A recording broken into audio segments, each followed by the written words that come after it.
ពុទ្ធកិច្ច5យ៉ាងគឺអ្វីខ្លាំងចូលចាំឲ្យច្បាស់គ្រប់រូបាបំណាច់អ្នកកាន់ពុទ្ធសាសនាត្រូវចាំកិច្ចការនៃព្រះអង្គពេលព្រឹកត្រង់យាងបណ្ដឹងបាតាមផ្ទះមានញាតចាំរហងជួនមួយអង្គឯងជួនមានសង្ឃតម្រង់តាមសត្វមាននិស័យរសៀលត្រង់ត្រាស់ខដល់សត្វនេះក៏ដោយអាល័យបើសត្វមិនយល់ត្រង់ឧបមាបកស្រាយសាច់ក្តីឲ្យយល់បានប្រលប់ប្រទៀនព្រះអាវា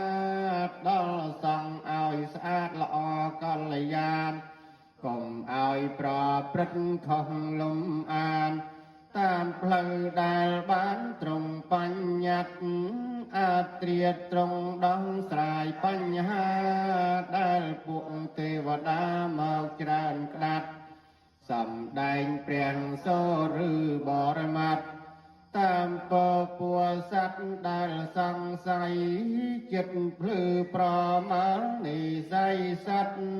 តើអាចប្រណិប័តមានកំរៃដែលគួរត្រាស់ដឹងព្រះធម៌ថ្លៃតាមឧបនិស្ស័យសត្វលោកា45ឆ្នាំឥតព្រះអង្គនៅណាំងលើមនុស្សសាឥតមានសម្រាប់ព្រះ